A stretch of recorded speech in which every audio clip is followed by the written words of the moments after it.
Hello, students, friends, colleagues, and C++ learners. This is Dr. Satish Singhal, PhD, currently professor at Rose State College, Computer Information Technology in Midwest City, Oklahoma. Today I'm going to talk about array and pointers, and I'm going to use some pictures and mostly the Xcode. Well, first thing that is, some of you may not know, that when you declare an array, name of the array is a constant pointer to first element of the array, and we're going to show that. So this is the Xcode here, the C++ compiler for Mac.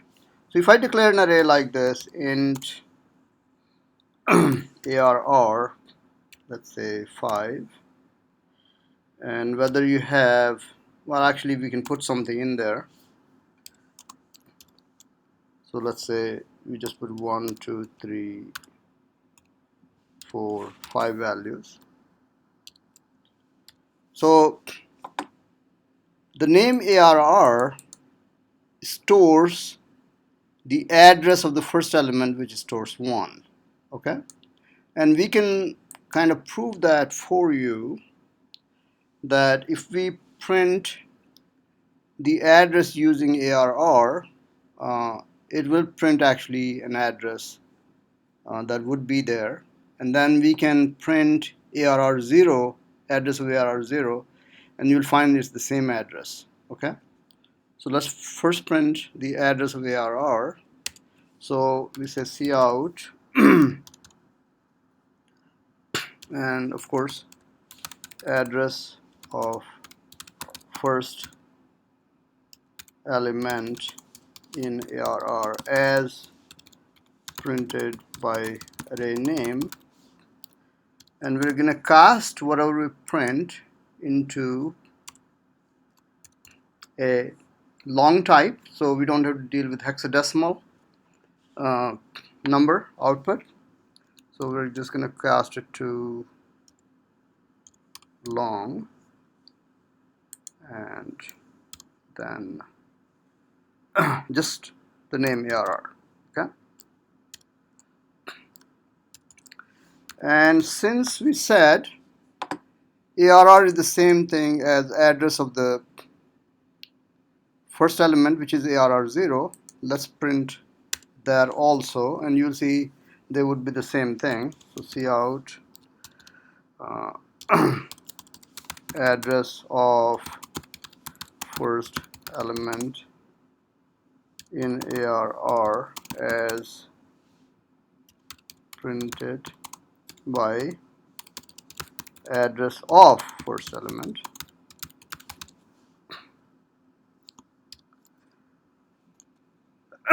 and that would be excuse me, cast to long again, address of arr0.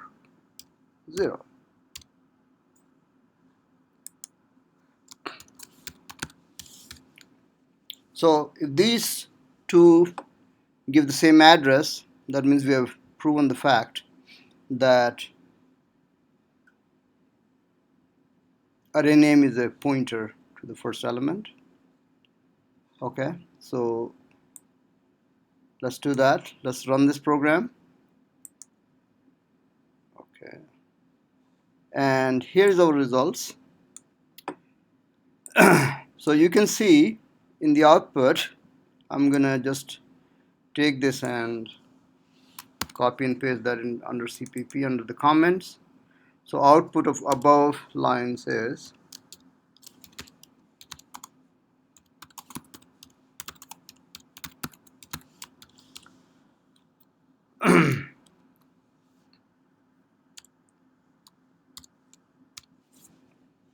so you can see that this number and this number, they are identical. Here we are printing just the address stored in the array name, and here we are printing the address of the first element. and they happen to be the same, that means array name stores address of the first element, and it's a constant pointer. Constant pointer means it cannot be changed once it has been assigned. So that's one thing. All right. Then second thing we want to talk about, C++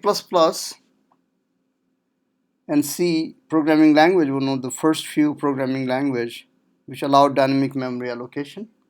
We have done the video on dynamic memory allocation. So arrays also can be allocated dynamically, and then when we are done we can delete them. And so let's talk about now the dynamic allocation of the array.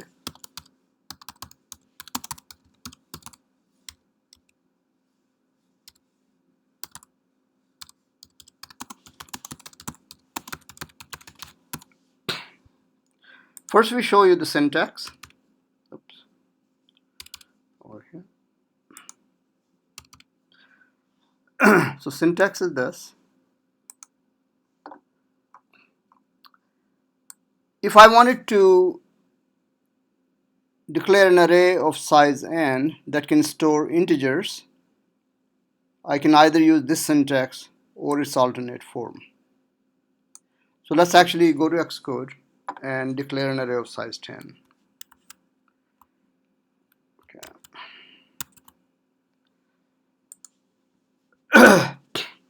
So let's say array of int type of size n. I'm gonna choose, what did I choose there? Let's see. IPTRARR. No, I'm gonna choose something simpler. Let's say IARR, as if there is a pointer to array. And then we use the operator new, then the int, and in the bracket, excuse me, I'll square bracket. Using the square bracket, I give the size of the array.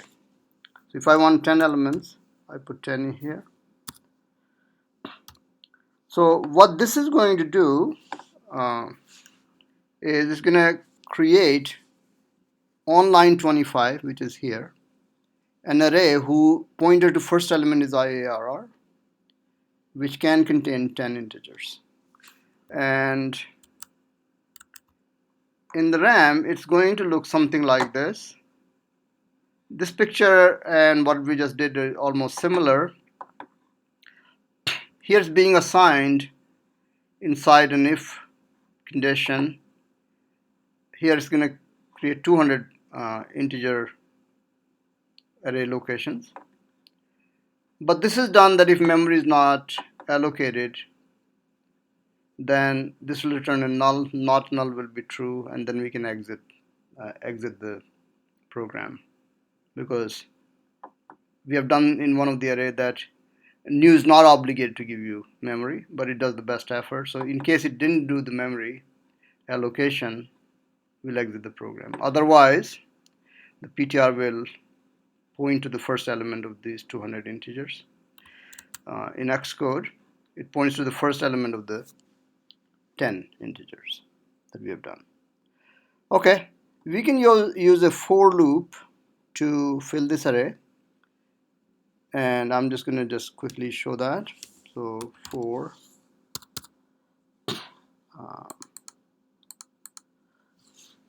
int I equal to 0. Okay, didn't need that extra bit. I less than 10.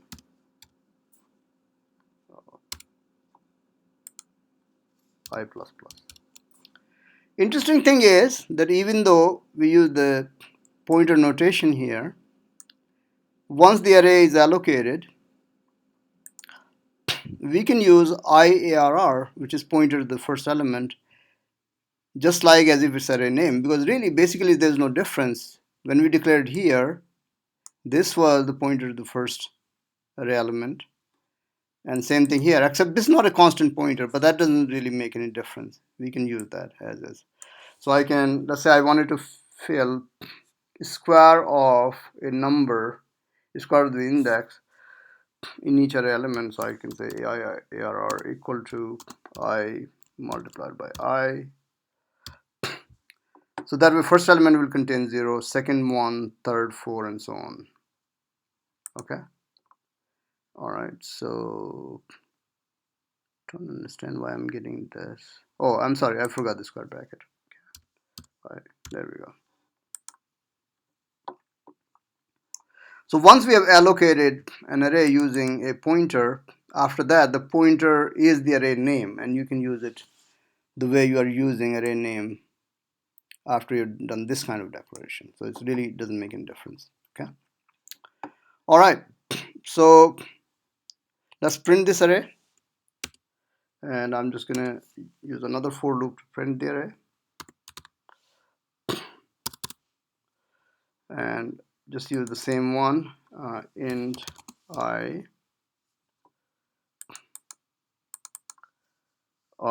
less than 10 I plus plus. Oops, what happened here?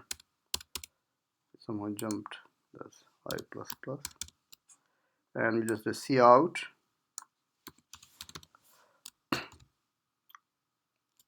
IARR I,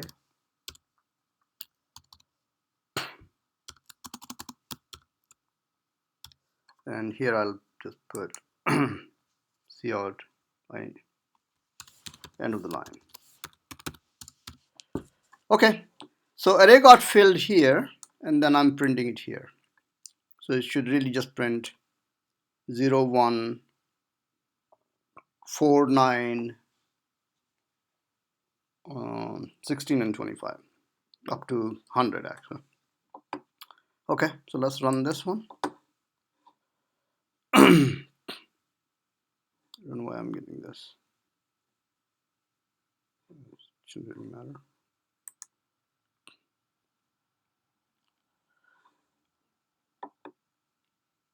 Okay, well, let's see why this didn't work. Is uninitialized. Oh, I'm sorry. Yeah, it should be 0. Bad mistake. Okay, there we go. And we can see that over here we got 0, 1, 4, 9, 16, 25, 36, 49, 64, and 81. Okay. All right.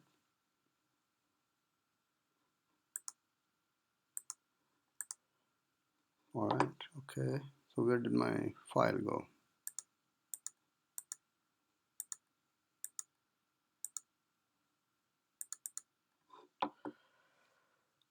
Okay. There's one issue, of course, that when we create array using new, on this line we are doing the memory allocation, but this memory has to be deallocated before program ends. So once I'm done with the array, deallocation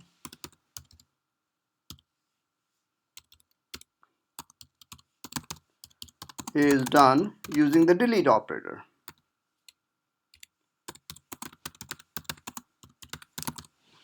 And for array, the deallocation is done as follows. We just say delete square bracket and the pointer to the array, which is IARR. Okay. So we deallocated the memory assigned by new. Okay, so we did that.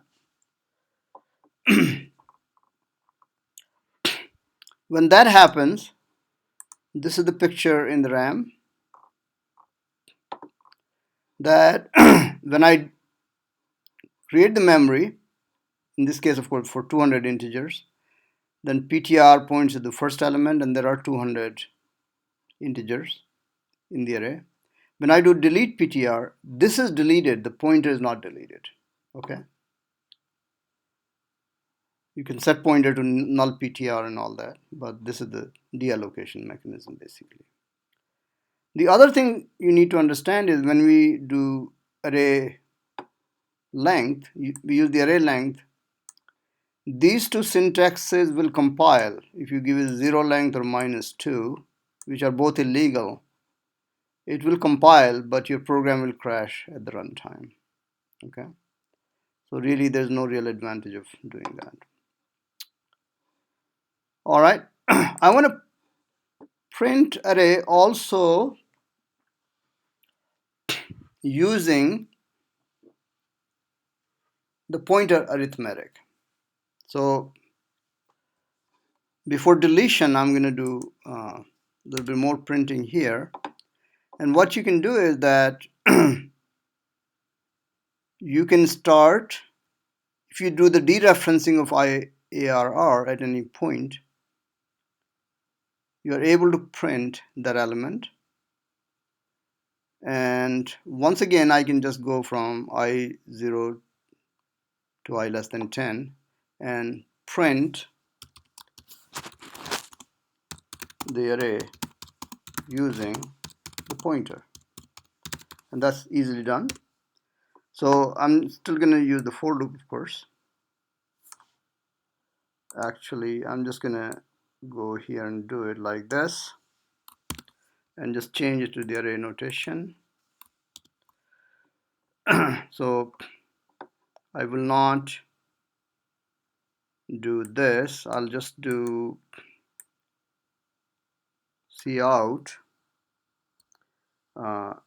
dereference value of IARR plus plus. So meaning of that is that this is a post increment operator. Once I printed an element, I move the pointer to the next element, and then I print that, and so on, and just do it 10 times until pointer has reached to the last element. Okay, so this will give us the same result as here, except this time I'm using the pointer to print the array elements. And we'll just see the same result, 0, 1, 4, 9, 16, 25, and so on.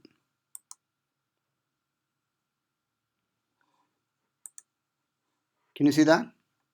Okay, and there is an error. I think I went past somehow, but anyway, the result is same, but it does give me error. Pointer feed was not allocated. So excuse me. Thread single.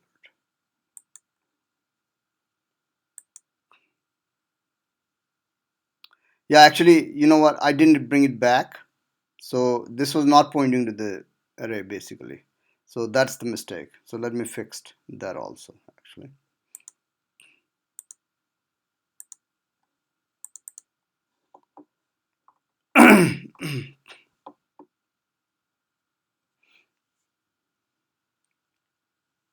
Yeah. So if I move it like that, then I can't use it to delete. So that's my error here actually. So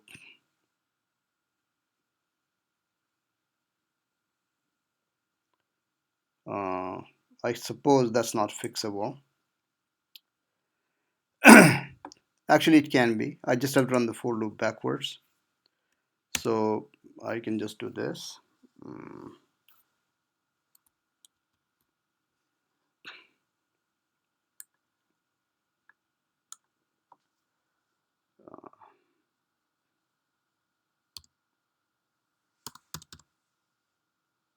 Minus minus.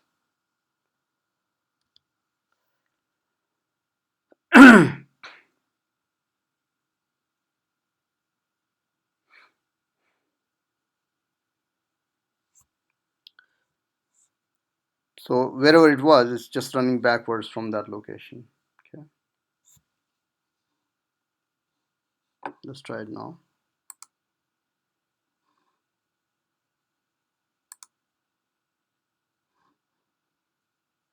Yeah, see, now we got the normal behavior back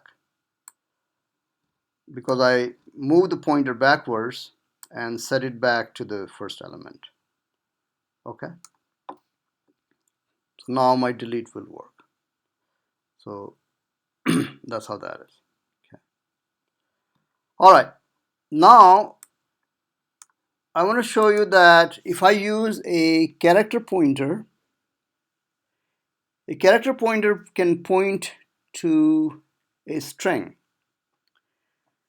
In C++, which is really more of a C thing, if I write like this, that character pointer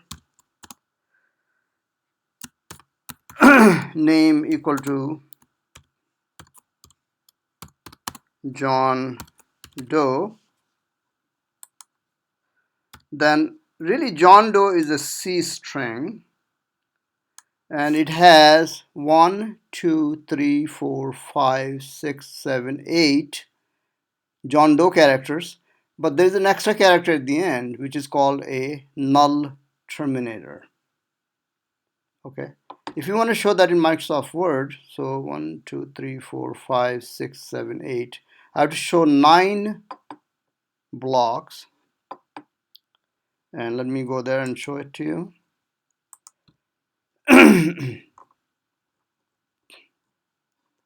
So basically I'll insert a table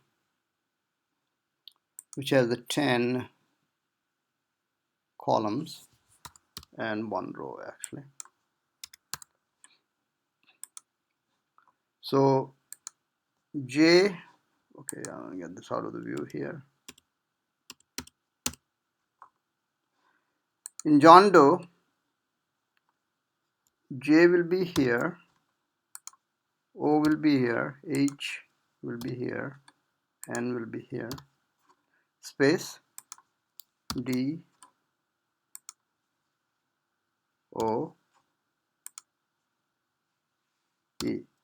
Okay, I guess I had 1, 2, 3, 4, 5. Yeah, I think I have some extra character here. Let me delete that. Delete cell.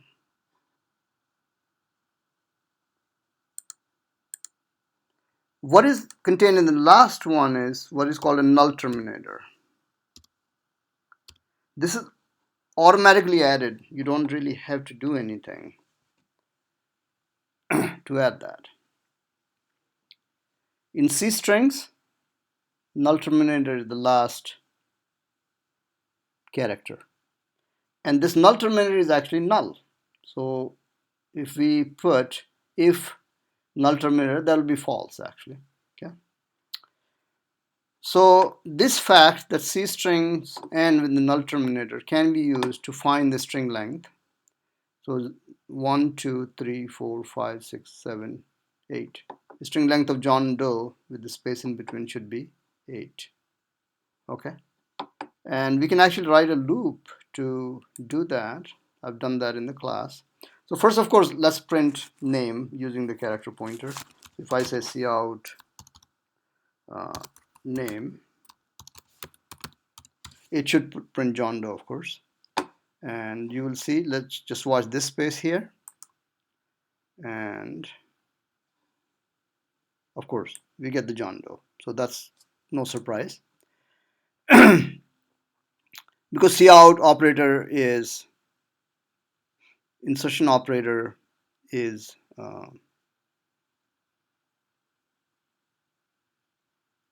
overloaded to print C strings.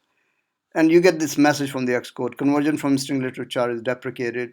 They don't like it, but it still works. So don't worry about that. Now I want to find the length, number of characters in John Doe. And what we can do, we can run a loop for that. And what I'm going to do is I can just say int numchars equal to, let's say, 0. And now I can just run a while loop actually. You can run a for loop, but it's not necessary. So I say while dereference value of name and plus plus. While this loop is working, just advanced num chars plus plus. Okay, I have an extra brace there. So the question is, why would this work? The reason is, we can go back to our Microsoft Word document and tell you.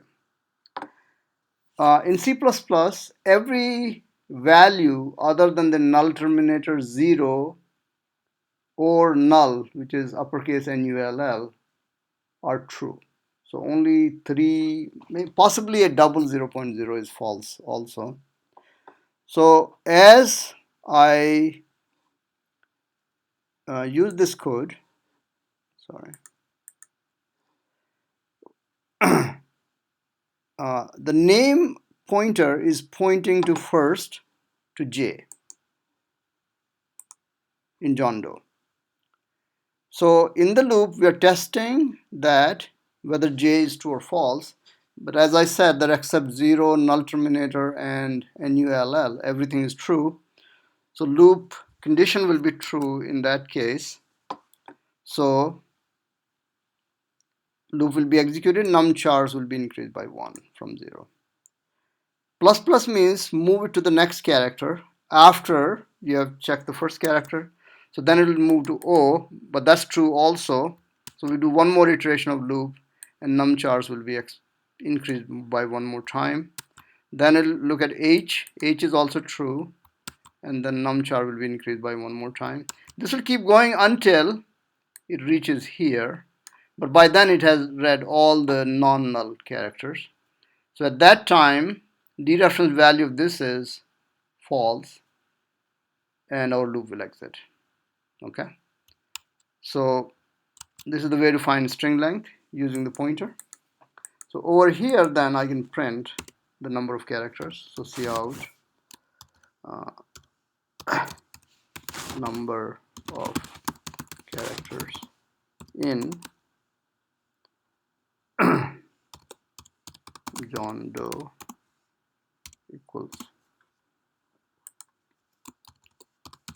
num chars.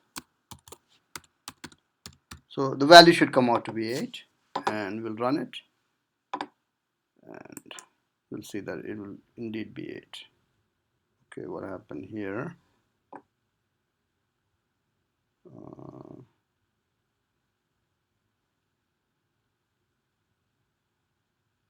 Okay, actually this should be lowercase. Sorry about that. All right, and we see this right here. That number of characters in John Doe equal to 8. So you can actually use, excuse me, a pointer to find number of characters in a C string, of course. We're not working here with the C++ string. We are working with the C string because last character is a null character. When dereference value of that is checked here, it is false, so loop exits actually. Okay. So these were some of the things that I wanted to do showing relationship between arrays and pointers. Only difference is when you declare a static array, the name of the array is a constant pointer, which is not alterable or reassignable to the first element. But if you declare dynamically, the way we did here, after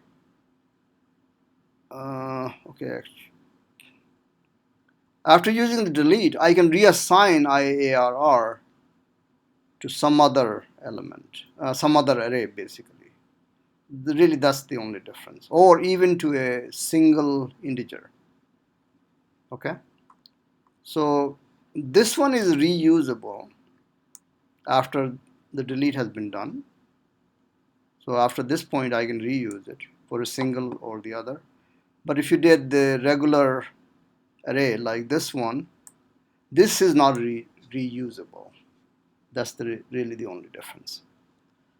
Okay, so just wanted to say only this much about array and pointers.